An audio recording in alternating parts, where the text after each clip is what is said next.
میڈسٹینڈ اپنی بیماری کو سمجھیے۔ السلام علیکم خواتین و حضرات، پروفیسر عزیز الرحمان فرام میڈسٹینڈ اپنی بیماری کو سمجھیے۔ آج ہم بات کرنے جا رہے ہیں ایک بیماری جو کہ اپیرنٹلی سکن کی ہوتی ہے اور اتنی ریئر نہیں ہے۔ ہو سکتا ہے کہ آپ کے گھر میں کسی کو ہوئی ہو اور آپ کو آلریڈی معلوم ہو یہ کیا ہوتی ہے۔ یہ ہے بیماری شنگلز یا ہرپیز زوسٹر۔ یہ ہرپیز زوسٹر ایک وائرس کا نام ہے۔ ہرپیز ایک فیملی آف وائرسز ہیں، اس میں سے ایک فردر ہے ہرپیز زوسٹر۔ یہ ہرپیز زوسٹر کیا ہوتی ہے کہ یہ جراثیم ایسا ہے جو کہ اکثر ہم لوگ جو اپیرنٹلی ہیلدی ہیں ان کے اندر بھی یہ وائرس پایا جاتا ہے۔ یہ بچپن میں ہی ہماری باڈی میں چلا جاتا ہے۔ یہ آپ کو سن کے حیرت ہوگی کہ بہت سارے وائرسز ہمارے باڈی میں چلے جاتے ہیں بچپن سے، وہ ویسے ہی رہتے ہیں، یا تو آپ کی باڈی اس کو ختم کر دیتی ہے یا وہ ڈورمنٹ فارم میں چھپ کے بیٹھے رہتے ہیں ساری عمر اس موقع کی تلاش میں، جب کبھی ان کو موقع ملے گا، جب کبھی آپ کی باڈی کی امیونٹی کم ہوگی تب وہ نکلیں گے۔ تو یہ بھی ایک ایسا ہی وائرس ہے جو ہماری باڈی میں چلا جاتا ہے۔ کبھی ایسا ہوتا ہے، اگرچہ ہمیں پوری طرح سے اس بات کی نہیں سمجھ کہ وہ کیوں وہ ایکٹیویٹ ہو جاتا ہے، لیکن وہ وائرس جو آپ کی باڈی میں تھا اور آپ ایبسولوٹلی ہیلدی تھے، کسی طرح کی کوئی سمٹم نہیں تھی اس وائرس سے ریلیٹڈ، یا اگر کوئی تھی بھی سمٹم کسی اور بیماری کی ہو سکتی، لیکن اس وائرس کی کوئی سمٹم نہیں تھی، لیکن آپ کو آپ کی باڈی کے کسی حصے میں جلن یا درد شروع ہو گئی، اور یہ درد کسی نرو کے پاتھ کو فالو کرتی ہے۔ آپ پتہ ہے جیسے درخت ہوتا ہے، درخت کا ایک ٹرنک ہے، اس کی ٹہنیاں نکلتی ہیں دونوں طرف سے، چاروں طرف سے نکلتی ہیں بلکہ، تو اسی طریقے سے ہمارا جو برین ہے اور برین کے آگے پیچھے اسپائنل کارڈ، اس پہ سے نروز نکلتی ہے دونوں طرف سے۔ تو ہر حصے میں ایک نرو جاتی ہے ایک ٹہنی کی طرح۔ کچھ نروز ہیں جو چہرے کو سپلائی کرتی ہیں، کچھ نروز نیک کو، کچھ یہ چھاتی کو، کچھ ٹانگ کو، یہ بیک والی جگہ کو، ہر باڈی کے حصے میں ایک نرو نکلتی ہے جو کہ پیچھے اسپائن سے نکل کے آگے آتی ہے۔ ہر نرو کا ایک اسپیسیفک روٹ ہوتا ہے۔ تو یہ ہرپیز زوسٹر جو ہے، ہرپیز زوسٹر پہلے ایک درد کرے گا ایک خاص ایریا میں اور ایک سائڈ پہ، اور یہ درد ہوتی بہت ہی، جس کو بولتے ہیں ایکسکروشیٹنگ، بہت شدید درد ہوتی ہے، بہت زیادہ جلن ہو رہی ہوتی ہے۔ اور مزے کی بات یہ ہے کہ درد بہت شدید ہو رہی ہوتی ہے لیکن وہاں دیکھنے میں بالکل کچھ نہیں ہوتا۔ پہلے کوئی 24 سے لے کر 48 گھنٹے مریض تڑپ رہا ہوتا ہے درد سے، لیکن جب آپ اس کو چیک کرتے ہیں، بے شک ایک ڈاکٹر چیک کرے یا آپ خود دیکھیں، اسکن کے اوپر آپ کو کچھ نظر نہیں آتا۔ پھر اس کے اندر ایک ایک دو دو دانے نکلنے شروع ہو جاتے ہیں، اور اکثر مریض اس کو کنفیوز کر جاتے ہیں کہ فلاں چیز میں نے نئی کریم لگائی تھی، یا نیا صابن یوز کیا تھا، یا نئے کپڑے پہنے تھے، یا فلانا نیا ڈٹرجنٹ یوز کیا تھا، اس سے شاید الرجی ہے، تو وہ ایک آدھ دن اس میں گزر جاتا ہے۔ پھر وہ دانے مزید نکلتے ہیں، تو یوجلی اگر وہ نکلتے جائیں تو پوری نرو جو ہے وہ آپ کی دانوں سے بھر جاتی ہے۔ وہ دانے جو ہیں وہ اس کے اندر فلوئڈ ہوتا ہے، کئی دفعہ اس کے اندر بلڈ بھی آ سکتا ہے، اور کافی ریڈ سے دانے ہوتے ہیں پانی کے بھرے ہوئے، لیکن وہ اسٹرکٹلی ایک سائڈ پہ ہوں گے۔ وہ پیچھے سے شروع ہو کے ایسے آئیں گے، اگر چیسٹ کی ہے تو ایسے گھوم کے آگے آئیں گے، لیکن یہ جو ہمارا مڈ لائن ہے اس کے آگے نہیں جائیں گے، یہ اس کی نشانی ہے۔ یہ اگر چہرے پہ ہوں گے تو ماتھے پہ آ کے آدھے پہ جا کے رک جائیں گے، فیس پہ آئیں گے تو یہاں رک جائیں گے، گردن پہ آئے تو یہاں رک جائیں گے، چھاتی پہ آئے تو سینٹر میں رک جائیں گے، آگے نہیں جائیں گے۔ تو آگے پیچھے دونوں طرف ہوں گے، لیکن مڈ لائن سے آگے نہیں جا کے موسٹلی۔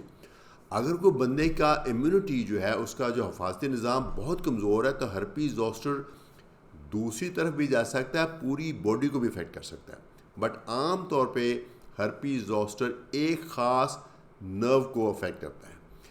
تو اگر کہیں آپ کے جسم میں اس طرح کی درد شروع ہوگی، یا برننگ سی، جلن سی اور شدید درد ہے، اور خاص حصے میں ہو رہی ہے، ٹچ کرنے کو کچھ نہیں ہے، کوئی سویلنگ نہیں ہے، تو آپ اپنے ڈاکٹر سے ملیں، چونکہ اس بیماری میں ارلی تشخیص کا بہت فائدہ ہے، اور جو ایکسپرٹ ڈاکٹر ہے وہ اس کے دانے نکلنے سے پہلے بھی تشخیص کر سکتا ہے۔ اس کی کنفرمیشن جو ہے وہ جب دانے نکلنے شروع ہوتے ہیں تب ہوتی ہے. جو ایکسپرٹ ڈاکٹر ہے وہ صرف ایک نظر ڈالے گا جب آپ کی سمٹم سنے گا اور ایک نظر ڈالے گا اس کے اوپر اور وہیں کنفرم کر دے گا یہ ہرپیز زوسٹر ہے, کسی ٹیسٹ کے بغیر. ہرپیز زوسٹر کا کوئی بلڈ ٹیسٹ نہیں چاہیے, کوئی بایوپسی نہیں چاہیے, کوئی ایکس رے نہیں چاہیے, کوئی سی ٹی نہیں چاہیے, صرف ایک ڈاکٹر کا دیکھنا ہی کافی ہے اس کو, تو ہرپیز زوسٹر کی تشخیص ہو جاتی ہے. ارلی تشخیص کیوں ضروری ہے کہ اس میں ہم دیتے ہیں اینٹی وائرل. وہ اینٹی وائرل بیسٹ فائدہ دیتی ہیں اگر ارلی سٹارٹ ہو. کتنا ارلی؟ بیسٹ تو یہ ہے کہ دانے نکلنے سے پہلے ہی یا بھی ایک دو دانے نکلے ہیں تو وہ اینٹی وائرل آپ کو مل جائے. تو یہ ڈاکٹر ڈیسائیڈ کرے گا. سب کے لیے اینٹی وائرل ضروری نہیں ہوتے. ہرپیز زوسٹر میں جن کے چہرے پہ نکلتی ہیں, خاص طور پہ آنکھ افیکٹ ہو, ان میں ہم ضرور دیتے ہیں. جن کی باڈی کے بڑے حصے پہ نکلتے ہیں ان کو بھی دیتے ہیں, جو بزرگ ہیں ان کو بھی دیتے ہیں. تو اس لیے سب کو نہیں دیتے, لیکن جن کو چاہیے ان کو جلدی لینے کا فائدہ. اچھا, یہ دوائی عام طور پہ کافی ہائی ڈوز میں ہوتی ہے اور دن میں جو اس کی ٹریڈیشنلی ہم دیتے ہیں وہ دن میں 5 دفعہ 4 گولیاں کھانی پڑتی ہیں ایڈلٹس میں.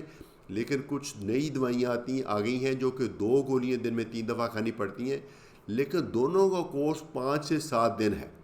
آپ کا بشک دانے مزید نکلنے بند ہو جائیں گے, لیکن اس کا آپ کورس مکمل کریں تاکہ یہ آپ کے جو زخم ٹھیک ہو جائے اور آپ کو یہ بیماری اگلی سٹیج پہ نہ جائے. تو اگر آپ اینٹی وائرل لیں یا نہ لیں, دونوں صورتوں میں یہ دانے جو ہیں, جو پانی کے بلبلے ہیں, یہ کئی سٹیجز میں گزر کے پھر الٹیمیٹلی ٹھیک ہو جائیں گے اور آپ کی اسکن کے اوپر وہ کسی زخم کے نشان کی طرح سکار تو رہ جائیں گے, لیکن وائرس ختم ہو جائے گا. لیکن انفارچونیٹلی ایک اس بیماری کی کمپلیکیشن ہے جس کو بولتے ہیں پوسٹ ہرپیٹک نیورالجیا. پوسٹ ہرپیٹک نیورالجیا کا مطلب یہ ہوتا ہے کہ اپیرنٹلی واضح طور ہر چیز بظاہر ٹھیک ہو گئی ہے لیکن وہ جلن یا درد نہیں گئی. یہ عام طور پہ بزرگوں میں زیادہ ہوتا ہے. تو یہ ایک وجہ ہے کہ اگر جلدی تشخیص ہو کہ آپ کو اینٹی وائرل مل جائیں تو پھر یہ پوسٹ ہرپیٹک نیورالجیا کے چانسز کم ہو جاتے ہیں. اگر کسی انفارچونیٹلی بندے کو پوسٹ ہرپیٹک نیورالجیا ہو جائے, یعنی وائرس ختم ہو گیا لیکن درد نہیں گئی, تو ان کو پھر ہم کچھ دوائیاں دیتے ہیں جو کہ عام پین کلر نہیں ہوتے. وہ اسپیشل دوائیاں ہیں جو کہ اس جو نیورالجک پین ہے اس کو سپریس کرتے ہیں, اس کو میٹیگیٹ کرتے ہیں تاکہ تھوڑا سا انسان کمفرٹیبل ہو جائے. اس پین کو ختم نہیں کیا جا سکتا کسی دوائی کے ساتھ بھی, ہم اس کو کم ضرور کر سکتے ہیں, لیکن یہ کافی انوائنگ اور ڈسٹربنگ پین ہوتی ہے پوسٹ ہرپیٹک نیورالجیا کی. اس لیے بیسٹ یہ ہوگا کہ اگر آپ کو ہرپیز زوسٹر جلدی علاج ہو جائے اور آپ کو یہ نیورالجیا کی فیز میں نہ آ جائے. تو وہ کون سے ادویات ہیں وہ آپ کے ڈاکٹر بتائیں گے, اور ان کے بھی کچھ سائیڈ افیکٹ ہوتے ہیں, لیکن وہ ہم لو ڈوز سے سٹارٹ کر کے گریجولی بلٹ اپ کرتے ہیں تاکہ آپ کو اتنی ہی ڈوز دی جائے جتنے سے آپ کی سمٹم کنٹرول ہو جائیں اور سائیڈ افیکٹ نہ آئے. اچھا, یہ پوچھا جائے گا سوال کہ کیا یہ بیماری پریونٹیبل ہے؟ جی ممکن ہے. یہ بھی امپورٹنٹ کویشچن ہے. یہ پریونٹیبل ہے. اس کی ایکچولی ویکسین بھی اویلیبل ہے. اس کی 2 طرح کی ویکسین ہے. ایک تو اس کی اسپیسیفک شنگلز کی ویکسین ہے جو کہ ابھی تک پاکستان میں نہیں اویلیبل, لیکن ایک اس کی چکن پاکس کی ویکسین جو ہے وہ بھی کام دے جاتی ہے, کیونکہ یہ ایکچولی یہ چکن پاکس والا ہی وائرس ہے.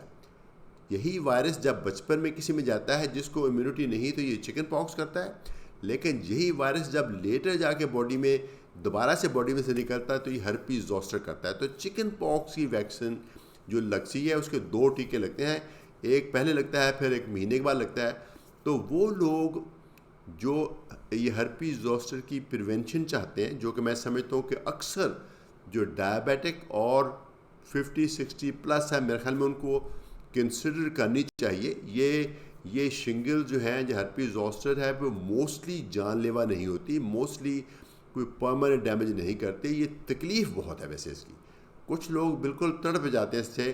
میں سمجھتا ہوں یہی کافی وجہ ہے اس کی ویکسینیشن کرانے کی. اگر آپ یہ ویڈیو سنی ہے اور آپ چاہتے ہیں تو آپ اپنے ڈاکٹر سے ملیں اور اس سے مشورہ لیں کہ یہ شنگلز کی ویکسین کہاں سے ملتی ہے اور کیسے لگتی ہے, تاکہ آپ کو یہ ہرپیز زوسٹر جیسی بہت ہی تکلیف دہ بیماری سے سے اپنے بچت ہو سکے آپ کو یہ کرنا چاہیے. ویسے اور میرے خیال میں اس کے علاوہ اور کوئی حفاظتی تدابیر نہیں ہے. میں نے بتایا کہ جب کبھی امیونٹی لو ہوتی ہے تو ایکٹیویٹ ہوتا ہے وائرس, لیکن بے شمار لوگ ہوتے ہیں میں نے دیکھا ہے کہ ان کو کوئی بھی امیونٹی کچھ بھی نہیں ہوا ہوتا, اچھے بھلے ہوتے ہیں, سب کچھ ٹھیک ہوتے ہیں, ایک دم سے نکل آتا ہے. تو اس کا مطلب ہے کہ اگر آپ ویکسین لگائیں تو آپ کے چانسز بہت بہتر ہو جاتے ہیں کہ یہ نہ ہو. تو اس کے ساتھ میں اجازت چاہوں گا. بہت امید ہے کہ یہ ویڈیو آپ کے لیے یوزفل ہوگی. ہرپیز زوسٹر سے بچاؤ ممکن ہے, ہرپیز زوسٹر کا علاج ممکن ہے, ارلی ایکشن لینا ضروری ہے. اجازت چاہوں گا. Professor Aziz Rahman from میڈسٹینڈ. اپنی بیماری کو سمجھیے.